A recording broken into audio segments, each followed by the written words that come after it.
오늘 말씀의 제목은 이스라엘의 회복선언입니다. 예루살렘 성전이 재건되고 이제 성전에서 이루어져야 할 하나님의 제사가 온전히 이루어질 수 있게 되어졌다라는 표현입니다. 18절의 말씀은 그 사역을 감당하는 하나님의 일꾼들이 세워졌고 그들이 하나님 앞에 성전 봉헌식과 함께 제사의 그 사역을 시작했다라는 말씀을 기록하고 있습니다. 올바른 제사가 드려지도록 제도를 정비하고 성전에서 일할 사람들을 세우고 배치했다라는 것입니다. 그런데 그 표현이 이렇게 되어 있습니다. 제사장을 그 분반대로 레위 사람을 그 순차대로 세워라고 말하고 있습니다. 분반과 반차라는 단어는 성경에서 각각 여기서만 나옵니다. 분반이라는 단어는 히브리어 펠루카라는 단어로 구분이라는 의미를 갖습니다. 그리고 반차라는 단어는 히브리어 마할 로케트라는 단어로 나누다라는 의미를 갖습니다.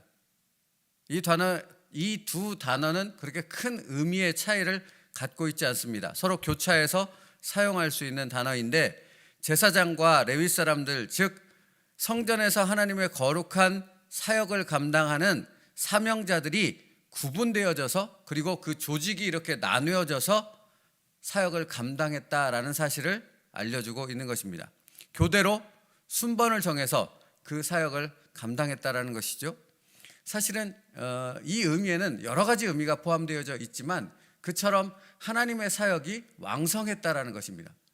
솔로몬 시대에 세워진 그 성전은 하나님께 제사를 드리는 일이 상번제를 비롯해서 그 사역을 감당하는 제사장과 레위 지파가 순번을 나눠서 교차적으로 그것을 감당해야 될 만큼 왕성하고 정말 풍성한 하나님의 제사와 사역들이 이루어졌다라는 사실을 알려주고 있는 것이죠. 그래서 레위 사람들뿐 아니라 제사장들도 그 조직이 24반차로 나눠져 있는 것을 성경이 알려주고 있습니다. 그래서 그 제사장과 레위 지파 사람들은, 특별히 제사장들은 반차에 따라 일주일 동안 성전에 머물면서 때가 되면 자신의 직무를 수행했던 것입니다. 이 부분을 얘기하는 성경 구절이 많이 있지만 누가복음 1장 5절과 8절 말씀을 보면 세례 요한의 아버지 사가랴가 제사장이었다는 사실을 이야기해 줍니다. 그리고 그가 제사장의 직무를 감당하기 위해서 자기의 반열, 자기의 반차에 따라서 그 사역을 감당했다라는 사실을 말씀하고 있는데요. 유대왕 헤롯 때에 아비야 반열의 제사장 한 사람이 있었으니 이름은 사가랴요. 그의 아내는 아론의 자손이니 이름은 엘리사벳이라. 마침 사가랴가 그 반열의 차례대로 하나님 앞에서 제사장의 직무를 행할세라고 말씀하고 있죠.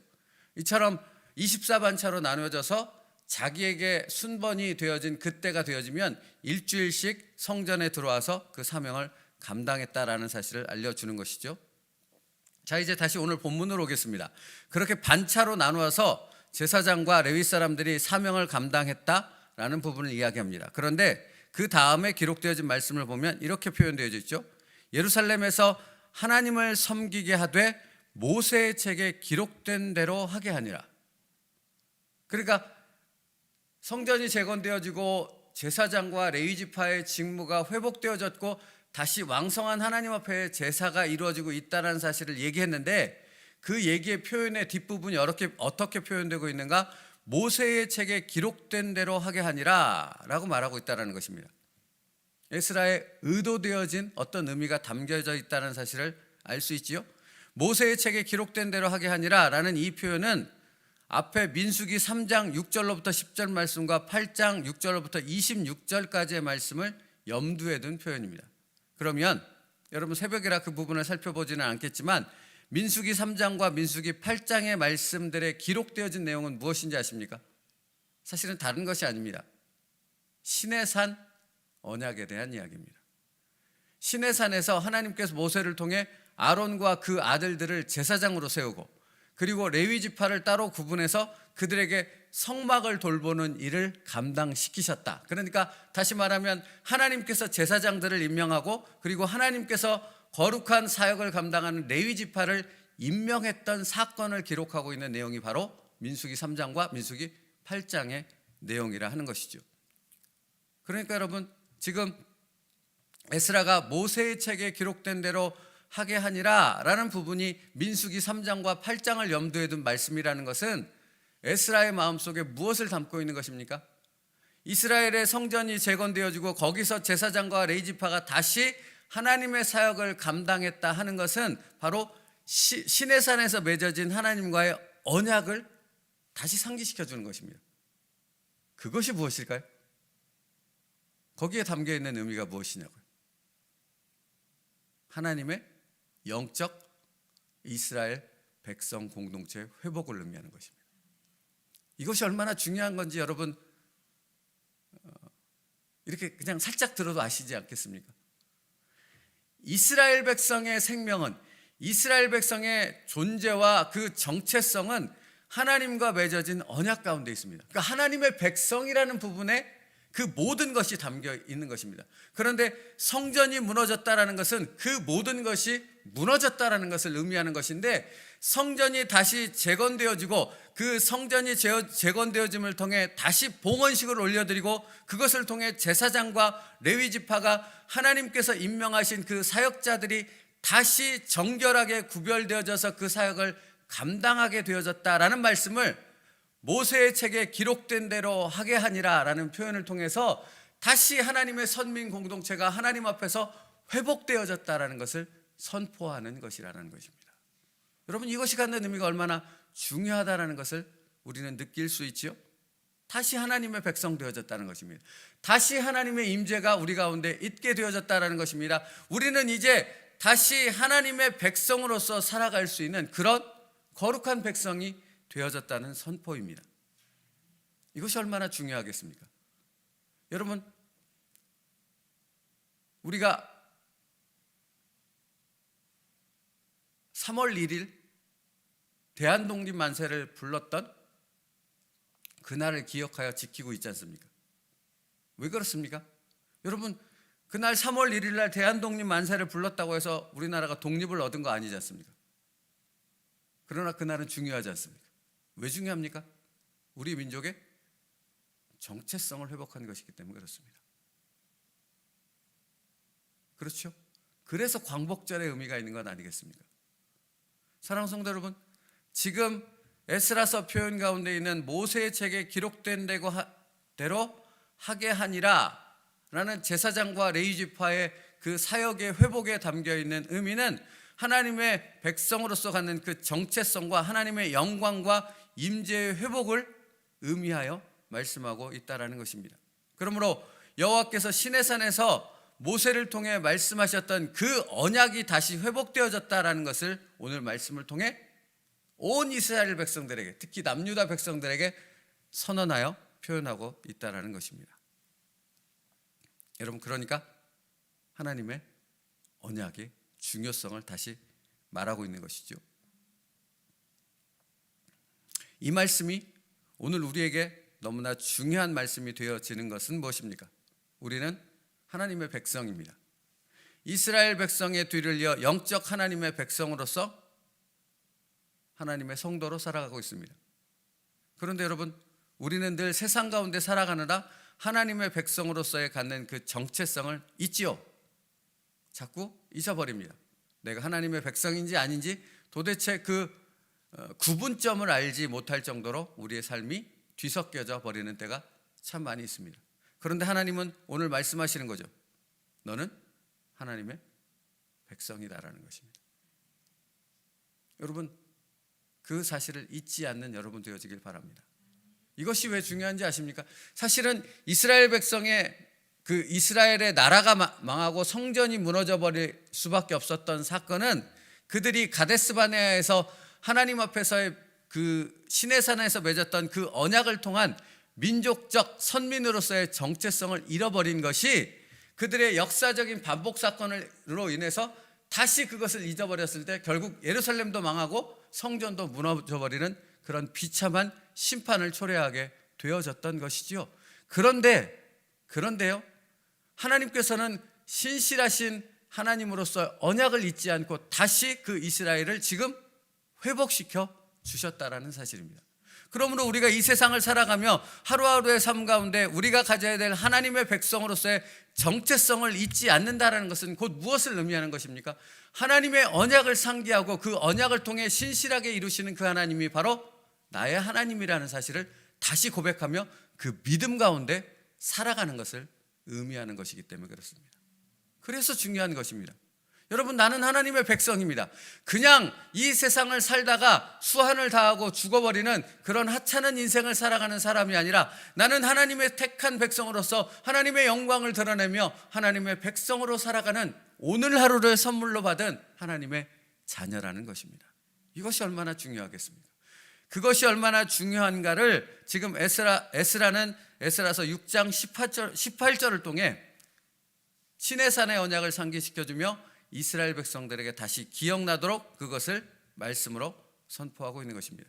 여러분, 사실은 이 부분은 거의 100년의 시간이 흐른 다음에 회복되어진 것이라는 것을 우리가 기억해야 합니다. 포로로 잡혔던 기간이 70년이요. 성전 재건을 회복하는 기간이 무려 22년이 걸렸습니다. 그러니까 92년이요. 그러니까 거의 100년의 시간이 흐른 다음에 다시금 이렇게 제사장과 레위 지파가 그 직무를 회복했다라는 사실입니다. 그러니까 범죄가 갖는 그 징벌로 인해 나타나는 하나님의 심판이 얼마나 무서운 것인가 하는 것을 다시 깨달아 알 수 있는 것이고, 그러나 그럼에도 불구하고 이스라엘의 범죄에도 불구하고 하나님은 그 언약에 따라 그 백성을 다시 회복시켰다는 것, 하나님의 영광과 임재를 그들 가운데 다시 회복시켜 주셨다라는 그 은혜를 우리가 기억해야 하는 것입니다. 하나님은 우리에게도 그 은혜를 회복시켜 주실 줄 믿습니다. 우리가 하나님의 백성이라는 것을요, 하나님의 영광과 임재 가운데 살아가는 하나님과 언약을 맺은 하나님의 자녀 되었다는 사실을 우리의 삶 속에서도 기억나게 하며 회복시켜 주시는 축복을 허락해 주실 줄 믿습니다. 그러므로 여러분, 오늘도 그 믿음 가운데서 하나님의 백성답게 일어설 수 있는 우리들 될 수 있기를 바랍니다. 내가 자녀임을 깨닫고 하나님의 영광과 임재가 회복되어졌음을 선포하며 하나님의 말씀을 붙잡고 일어설 때 하나님은 우리의 삶 가운데 역사하시며 동행해 주실 줄 믿습니다. 그 하나님을 바라보며 그 하나님의 손을 붙잡고 나아갈 수 있는 저희들 될 수 있기를 간절히 바랍니다. 그러므로 여러분, 여기서 한 가지만 살펴보고 오늘 말씀 마치겠습니다.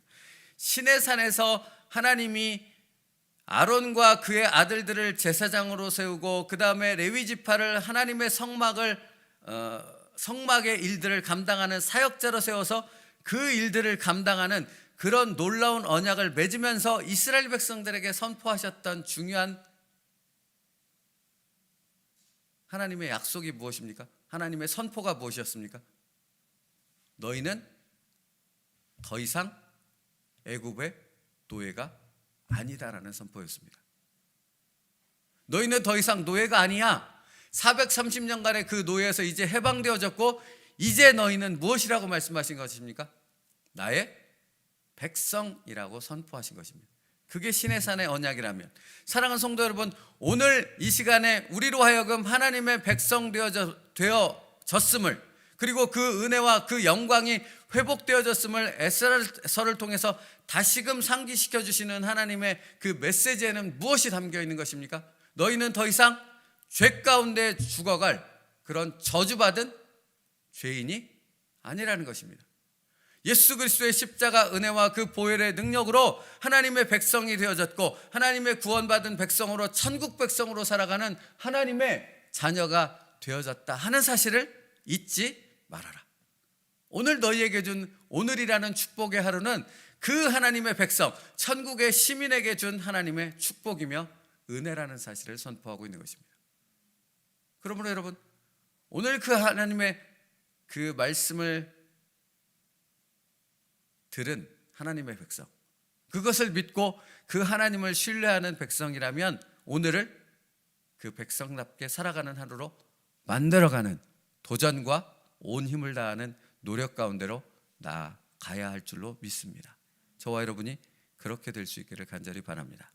하나님은 우리를 오늘도 하나님의 백성이라고 선포하셨고 그 은혜와 영광을 회복시키셨다 말씀합니다. 그러므로 이전의 그 모습처럼 살아가는 우리가 아니라 하나님의 백성으로서 새롭게 된 자로서 새 생명을 가진 자로서 하나님의 백성답게 살아가기를 선포하며 오늘 그 기도로서 하루를 시작할 수 있는 저희들 될 수 있기를 간절히 바랍니다.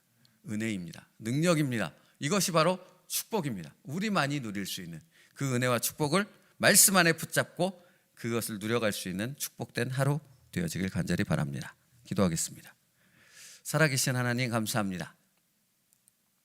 오늘도 우리가 이 하루를 살아가는 것은 그냥 사람으로서 살아가는 것이 아니라 하나님의 백성, 선민으로서 하나님의 은혜와 축복과 영광과 임재 가운데 살아가는 축복된 하루임을 믿습니다. 아버지 하나님, 그러므로 우리 가운데 회복되어진 하나님의 은혜를 깨닫게 하옵소서. 그것을 누리게 하여 주옵소서. 우리에게 선포되어진 그 말씀 가운데서 하나님의 백성답게 살아갈 수 있는 그 도전과 그 노력이 있는 축복된 하루가 되게 하여 주옵소서.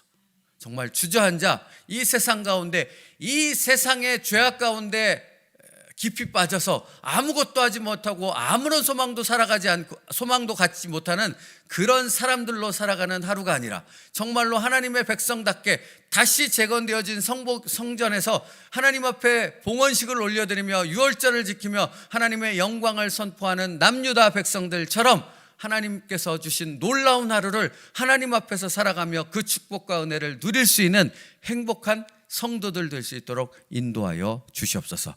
예수님의 이름으로 기도 올리옵나이다. 아멘.